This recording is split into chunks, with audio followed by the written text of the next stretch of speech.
Bismillahirrahmanirrahim. Assalamualaikum warahmatullahi wabarakatuh. Kami dari kelompok 6 yang beranggotakan Lintang Dwi Ajdaningrum, Titi Rumkit Margani, Afi Sabrian, Ekca Risma Fauzia, Valentina Media Putri Pertiwi, dan Dewi Permata Widya. Di sini kami akan membahas terkait dengan pembelajaran field study. Materi yang pertama yaitu pengertian dari strategi pembelajaran field study. Yang kedua ada tujuan strategi pembelajaran field study. Yang ketiga ada langkah-langkah implementasi strategi pembelajaran field study. Yang keempat ada kelebihan dan kekurangan dari strategi pembelajaran field study. Materi yang pertama yaitu pengertian dari field study yang akan disampaikan oleh Mbak Lintang Dwi Ajdaningrum.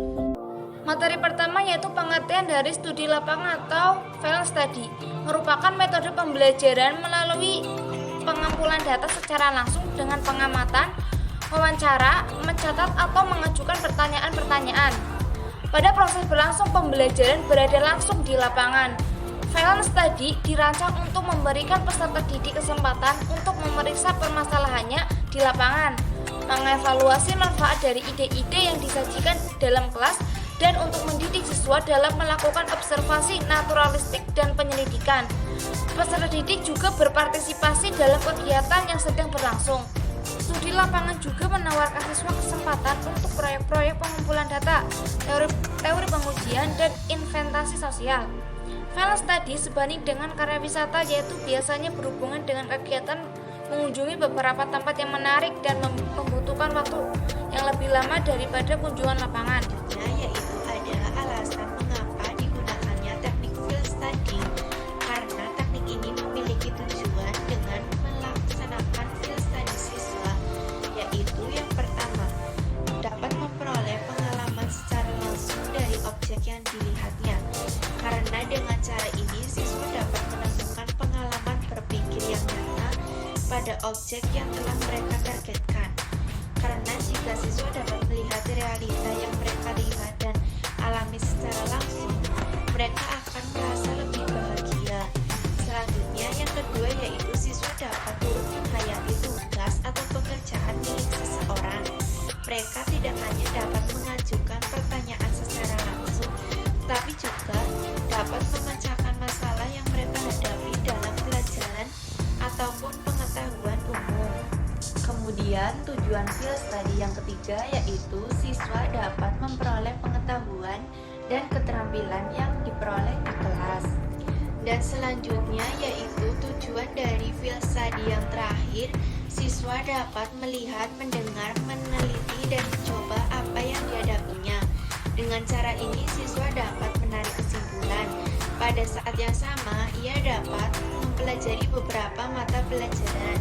Selanjutnya yaitu langkah-langkah implementasi strategi pembelajaran field study. Yang pertama yaitu menentukan sumber-sumber masyarakat sebagai sumber belajar mengajar. Dalam kegiatan pembelajaran, memanfaatkan sumber belajar yang ada untuk memperluas wawasan ilmu pengetahuan, sikap dan keterampilan guru dalam kegiatan pembelajaran.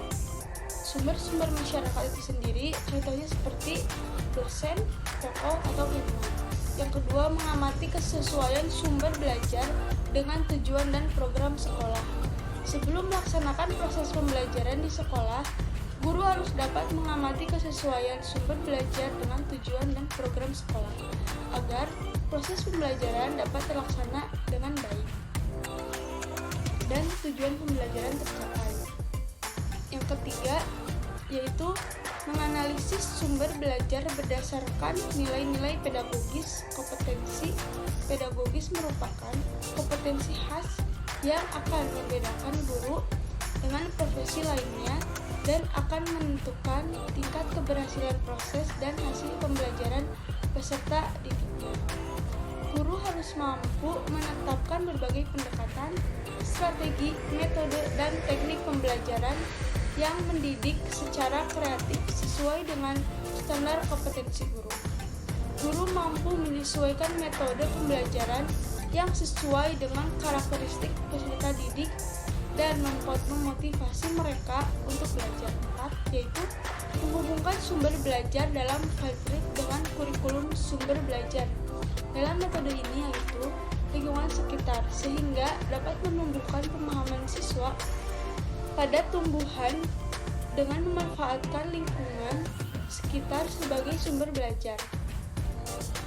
Metode ini sudah sesuai dengan kurikulum saat ini yang lebih menekankan pada sikap, pengetahuan, dan keterampilan, di mana siswa ditekankan untuk lebih aktif dalam pembelajaran dan materi pembelajaran berbasis pada fakta atau fenomena yang nyata dan dapat dijelaskan dengan logika atau penjelasan tertentu. Sekian dari saya, selanjutnya akan Ini adalah seorang guru harus membuat program yang nanti atau yang terbuka pada siswa. Yang selanjutnya adalah analisis tujuan capaian kesulitan yang terjadi. Maksudnya adalah seorang guru harus menganalisis tujuan pembelajaran tersebut itu apa, yang materi yang akan disampaikan itu apa, dan analisis capaian yang terjadi setelah pembelajaran model file ini dan kesulitan yang akan terjadi dalam proses pembelajarannya nanti. Yang terakhir adalah hal-hal yang perlu disusun sebelum atau sesudah melaksanakan file script. Selanjutnya, adapun kelebihan dari field study yaitu yang pertama, siswa dapat berpartisipasi dalam berbagai kegiatan yang dilakukan oleh para petugas pada objek field trip itu, serta mengalami dan menghayati langsung apa pekerjaan mereka. Sebab, hal ini tidak mungkin diperoleh di sekolah, sehingga kesempatan tersebut dapat mengembangkan bakat khusus atau keterampilan mereka. Yang kedua, siswa dapat melihat berbagai kegiatan para petugas secara individu maupun secara kelompok dan dihayati secara langsung yang akan memperdalam dan memperluas pengalaman mereka. Yang ketiga, dalam kesempatan ini, siswa dapat bertanya jawab, menemukan sumber informasi yang pertama untuk memecahkan segala persoalan yang dihadapi, sehingga mungkin mereka menemukan bukti kebenaran teorinya atau mencobakan teorinya ke dalam praktek. Yang keempat, dengan objek yang ditinjau itu, siswa dapat memperoleh bermacam-macam pengetahuan dan pengalaman yang integratif. Yang kelima, membuat bahan yang dipelajari di sekolah menjadi lebih relevan dengan kenyataan dan kebutuhan yang ada di masyarakat. Dan yang keenam, pengajaran dapat lebih merangsang kreativitas anak. Selanjutnya saya akan menjelaskan kekurangannya apa aja sih. Yang pertama, kekurangannya adalah memerlukan waktu yang banyak. Mengapa? Karena sebelumnya guru harus membuat perencanaan dengan persiapan yang matang. Dan guru itu harus melakukan studi awal ke lokasi, menentukan apakah sesuai dengan kurikulum yang dilaksanakan dan materi pembelajaran. Dan saat kegiatan dilaksanakan, itu membutuhkan waktu yang lama, apalagi perjalanannya itu jauh, apabila tempat yang dituju itu jaraknya cukup jauh. Dan saat kegiatan berlangsung, guru harus mencapai 3 kegiatan, yaitu yang pertama kegiatan pembukaan, di mana guru mengingatkan kembali pelajaran yang pernah diberikan melalui pertanyaan persepsi, memotivasi siswa, dan mengemukakan kegiatan yang harus dicapai selama studi lapangan. Lalu kegiatan kedua yaitu kegiatan inti yang dilakukan oleh siswa dengan mengobservasi objek belajar. Dan yang ketiga, kegiatan penutup, yaitu guru harus melakukan evaluasi kegiatan dan memerintahkan siswa untuk melaporkan hasil observasinya.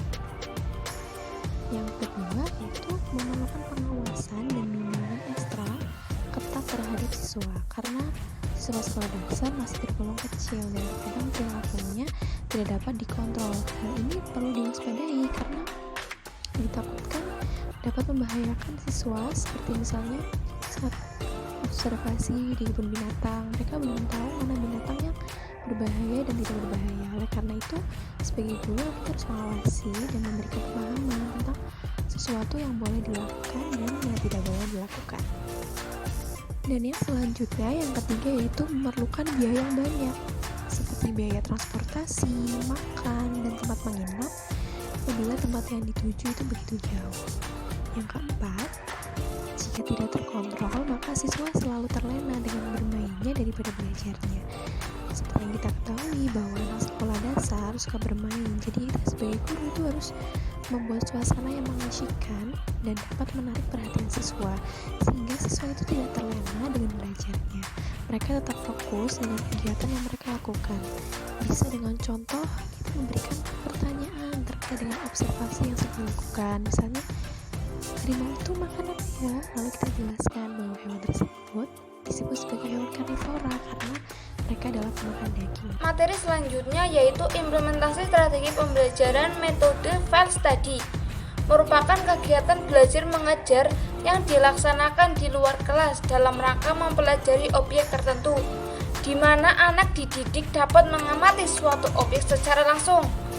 Metode ini memberikan manfaat yang sangat besar bagi peserta didik, seperti mempelajari proses sosial, mempelajari masalah sosial, dan sebagainya. Metode ini diterapkan di sekolah-sekolah termasuk sekolah dasar.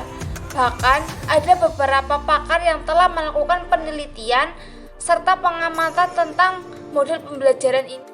Misalnya implementasi metode karya wisata dalam pembelajaran tematik pada siswa kelas 5 di Min 1 Banyumas yang dilakukan oleh Indriana pada tahun 2020. Peneliti menemukan bahwa penggunaan metode karya wisata ini sangat membantu para peserta didik untuk memahami materi secara langsung dan praktek.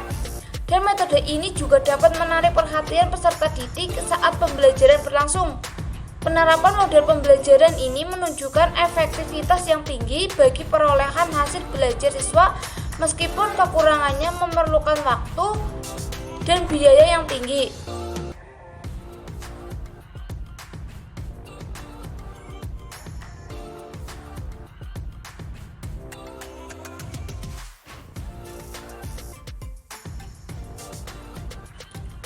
Sekian presentasi dari kelompok kami. Apabila ada kekurangan dalam menyampaikan materi, kami mohon minta maaf. Billahi taufik wal hidayah. Wassalamualaikum warahmatullahi wabarakatuh.